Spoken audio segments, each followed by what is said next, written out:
The research station floated silently in the darkness of space, hidden from human detection. It was a sleek, metallic structure, orbiting just beyond the reach of Earth's telescopes. Inside, a group of alien scientists stood before a row of containment pods, each holding a sleeping human. Their mission was simple: to study human sleep patterns and uncover the mysteries hidden within their dreams. Dr. Valek, the lead scientist, observed the monitors carefully. His species, the Zelari, had long believed that sleep was a sign of biological weakness. Their own kind had evolved past the need for rest centuries ago, replacing it with neural enhancements. And yet, humans, fragile and emotional creatures, seemed to rely on sleep as if it were a weapon. "We begin the observation," Valek announced, his voice echoing through the lab. His assistants activated the neural scanners, connecting the human's brainwaves to the main system. Within seconds, images appeared on the screens, faint at first, then growing stronger. The scientists leaned in, expecting to see peaceful landscapes, perhaps memories or subconscious desires. Instead, they saw fire. Explosions lit up the screens as the dream unfolded. Armored soldiers ran through smoke-filled ruins, shouting commands. Giant metal machines rolled across the battlefield, their cannons unleashing devastation. In the sky, aircraft dueled in a deadly dance, leaving trails of flame in their wake. The sounds of gunfire, war cries, and pain echoed through the lab, even though the audio was off. Dr. Valek frowned. Strange. Perhaps this is an isolated case. They switched to another human subject. Again, the screens were filled with war. A soldier crawled through the mud, clutching a weapon, his face smeared with dirt and blood. The sky above was dark with smoke. In his eyes, there was no fear, only determination. He rose, charged toward the enemy, and cut the feed. One of the assistants gasped, shutting off the monitor. The room was silent. The scientists looked at one another, their skin paler than before. "This cannot be coincidence," Valek murmured. Two subjects, both dreaming of war. Another scientist, Sorrel, hesitated before speaking. What if this is normal for them? Valek considered the possibility. Could it be that, unlike other species, humans did not dream of peace and pleasure, but of battle and destruction? If so, then why? "We need more data," he decided. "We will examine all subjects." The scanners activated once more, and this time, all the screens were filled at once. Different battles, different time periods, but the same message: war, conflict, survival, and victory. Not a single dream showed humans losing. Valek's hands trembled as he stared at the screens. The realization sank in like a cold weight. "They are not just dreaming," he whispered. "They are preparing." The laboratory was deathly silent. The Zelari scientists stood frozen, their eyes fixed on the monitors displaying scenes of relentless war. Each human subject, despite being in a deep sleep, was engaged in violent battles within their minds. The dreams were not random. They were strategic, calculated, and terrifyingly detailed. Dr. Valek clenched his jaw. This was beyond what he had expected. He had assumed humans, like many other species, dreamed of comfort, desires, or past memories. Instead, their subconscious minds simulated war, again and again, without end. Sorrel, the youngest scientist in the room, stepped forward. "Doctor, what if?" He hesitated. "What if this is not just memory? What if this is instinct?" Valek turned slowly, his gaze sharp. "Explain." Sorrel tapped on one of the monitors, where a human dream showed a soldier moving through a ruined city. These battles are not from their history. The locations, the weapons, the tactics, many of them do not match any known human wars. Yet they fight with precision, as if they have already lived these battles before. Another scientist, Mirath, nodded. "They are learning, training themselves. Even in sleep, they do not stop preparing for war." The thought sent a chill through the team. Most species required direct experience to gain combat skills, but if humans could refine their strategies even while unconscious, that would mean, Valak said slowly, war is not something they simply do. It is something they are. The implications were staggering. The galaxy had long viewed humans as an unpredictable but generally cooperative species. Dangerous, perhaps, but not overtly hostile. Yet, if their very dreams were filled with violence, then that meant one horrifying thing. Humans were always at war, even when there was no enemy, even when they slept. Sorrel swallowed hard. Doctor, should we wake them? Valak hesitated. The humans were unaware they were being studied. If they awoke now, they would have no idea what had been extracted from their minds. But there was another problem. What if waking them too soon triggered an aggressive response? Before he could decide, a warning alarm blared through the lab. The scientists turned to the central console, where the heart rate of one of the human subjects had spiked dangerously high. His muscles twitched, his fingers curled into fists. And then his eyes opened. A deep primal rage burned behind them. The experiment had gone too far. The air in the lab grew thick with tension. The human, Subject Theta, lay still, his eyes open but unfocused. For a moment, no one moved. No one breathed. The machines monitoring his vitals beeped wildly, signaling an abnormal spike in brain activity. Dr. Valak stepped forward cautiously. Subject Theta, can you hear me?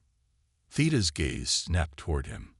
His eyes, once dull with sleep, were now sharp and calculating. He did not speak, but he was awake, fully awake. Sorrel whispered, Doctor, his readings. They're still in REM sleep. Valak turned sharply. That was impossible. A being could not be both awake and dreaming at the same time. Yet the monitors confirmed it. Theta was conscious, but his mind was still engaged in whatever nightmare he had been trapped in. The human sat up. Slow, deliberate. His breathing was controlled, but his body was tense, muscles flexing as if expecting combat. Marith took a step back. We need to sedate him. Valak raised a hand to stop her. No sudden movements. Theta's eyes darted around the room, analyzing everything. The walls, the equipment, the scientists. His expression remained unreadable, but something about him felt off. He was not confused. He was not afraid. He was assessing them. A cold realization settled in Valak's chest. He knows he's being watched. Then, Theta finally spoke. You've seen it, haven't you? His voice was low, steady, too steady. Valak swallowed. Seen what? Theta's lips curled into something that was not quite a smile. The truth. The air itself seemed to thrum with something unseen. The other human subjects were beginning to stir now, their monitors showing similar spikes in activity. One by one, their eyes opened, each displaying that same unsettling awareness. Marith's hands shook as she pressed a command into the control panel. Doctor, they're all waking up. Valak took an unconscious step back. They had spent so much time studying human sleep, trying to understand why their dreams were so violent. But now, standing face to face with one of their subjects, the true horror became clear. They weren't just dreaming of war. They were remembering it. Theta swung his legs off the table and stood. His movements were fluid, practiced. He rolled his shoulders, stretching as if shaking off the last remnants of sleep. Then he looked directly at Valak and said something that sent ice through his veins. This isn't the first time. Before Valak could ask what he meant, the power in the lab flickered. The machines stuttered, screens flashing with unreadable data. And then, all at once, the human smiled. The experiment was over. The real nightmare had just begun. Dr. Valak's hands trembled as the lab's emergency lights flickered. The humans stood motionless, their smiles too calm, too knowing. The monitors, once displaying brain activity spikes, now showed something even more terrifying: complete synchronization. The human subjects were connected. Shut it down, Mirath shouted, her voice cracking with panic. She slammed her hand against the emergency override. But nothing happened. The system was locked. The humans weren't just awake. They were in control. Theta tilted his head, watching them. You shouldn't have interfered. Valak took a shaky step back. What have we done? Theta's smile faded. You made a mistake. The air grew heavy, charged with something unseen but unmistakable. It wasn't fear, not exactly. It was anticipation. Then the alarms blared. Containment breach detected. Lockdown engage. The lab's metal doors slammed shut, sealing them inside. Scientists scrambled to override the security system, but the panels refused to respond. Sorrel's voice was barely a whisper. They're doing this. Mirath turned to Theta, her eyes wide with desperation. What do you want? Theta blinked. Freedom. The moment he spoke, the other humans moved in unison, stepping forward. Their movements were eerily controlled, almost rehearsed. They weren't acting like captives waking from an experiment. They were acting like soldiers. Valak felt his mind race. What were we truly studying? The experiment had started with a simple question. Why do humans dream of war? Now, he feared they had found the answer. It wasn't instinct. It wasn't trauma. It was preparation. The humans had never stopped fighting. Even in sleep, they were training, remembering, evolving. And now, they were awake. The lights flickered again, and Theta's voice cut through the chaos. You wanted to see what we are. He stepped forward, and the shadows seemed to shift around him. Now you will. The lad was silent, too silent. The air was thick with tension, the kind that comes before a storm. Dr. Valak felt his twin hearts pounding in his chest as he stared at the humans. Something was wrong. Theta stood at the center, his eyes glowing with a strange intensity. The other human test subjects remained perfectly still, their bodies rigid, their breathing synchronized. They weren't just awake. They were waiting. Valak swallowed hard. What were they waiting for? Mirath, still frantically working at the control panel, cursed under her breath. The system isn't responding. They've locked us out. Sorrel backed away from the test chamber's glass wall. I told you, he whispered. I told you we shouldn't have done this. A low hum filled the room. It was coming from the neural interfaces still attached to the humans. Data streams flooded the monitors, but the readings made no sense. Brain activity was off the charts. Theta wasn't just thinking. He was communicating. Valak's breath caught in his throat. Not just with the other test subjects. With something else. A sudden, sharp beeping sound erupted from the console. Mirath paled. There's an external signal. Sorrel's voice was barely a whisper. Who's receiving it? Theta turned his head toward the observation window, his gaze locking onto them with chilling precision. We are. The monitors exploded in a cascade of static. Sparks flew from the console. The emergency lights flickered, then died, plunging the lab into near darkness. Then the humans moved. Not chaotically, not confused or sluggish like test subjects waking from sedation. They moved with purpose, with precision. Like soldiers, Valak stumbled back, hitting the wall. His mind raced. This wasn't a dream study. It had never been about dreams. The humans had known. They had known what the scientists were doing. And they had been waiting for this moment. The air grew colder. Theta placed a hand against the glass, his fingers pressing lightly, almost casually. But Valak felt the weight of it like a warning. You thought you were studying us, Theta said softly. But we were studying you. The glass cracked. The alarms screamed. And the humans smiled. The alarms howled through the facility, drowning out every other sound. Red emergency lights flickered across the shattered glass of the observation window, casting eerie shadows over the humans standing within the test chamber. Dr. Valak could barely breathe. His mind screamed for him to run, but his body refused to move. Across the lab, Mirath frantically hammered commands into the security console, her fingers trembling. "They've overridden the lockdown," she shouted. "I can't contain them." Sorrel backed against the far wall, his wide, terrified eyes locked onto Theta. "This isn't possible," he muttered. They were sedated, under control." Theta turned his gaze toward him. His expression was unreadable. "Control," he repeated, almost amused. "That was your first mistake." With an almost lazy motion, he clenched his fist. The remaining glass of the test chamber shattered outward in a violent explosion, sending shards flying across the lab. Marath screamed, shielding her face as a piece sliced across her arm. The other humans stepped forward, their movements eerily synchronized. They weren't angry. They weren't confused. They were awake. Valak's mind raced. They had studied human dreams, hoping to uncover the roots of their violent history, their capacity for war. But the truth had been staring them in the face all along. Humans didn't just dream of war. They prepared for it. Theta tilted his head, watching the scientists with something almost like pity. "You wanted to understand our minds," he said. "You forced open doors that were meant to stay shut."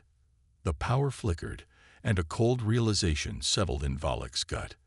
The humans had turned the experiment against them. "You're connected," he whispered.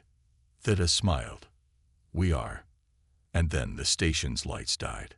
The darkness swallowed them whole. Total darkness consumed the lab. The emergency sirens sputtered into silence, leaving only the heavy breathing of the terrified researchers and the quiet, deliberate steps of the awakened humans. Dr. Valak's fingers fumbled across the control panel, desperately trying to restore power. But deep down, he knew this was no malfunction. The humans had taken control. A whisper echoed through the blackness, sending a chill down Mirath's spine. "You should have let us sleep." The room flickered back to life, but the light was different. Dim, cold, unnatural. The screens that once displayed neural scans now pulsed with something else, something incomprehensible. Patterns that shifted and twisted as if they were watching back.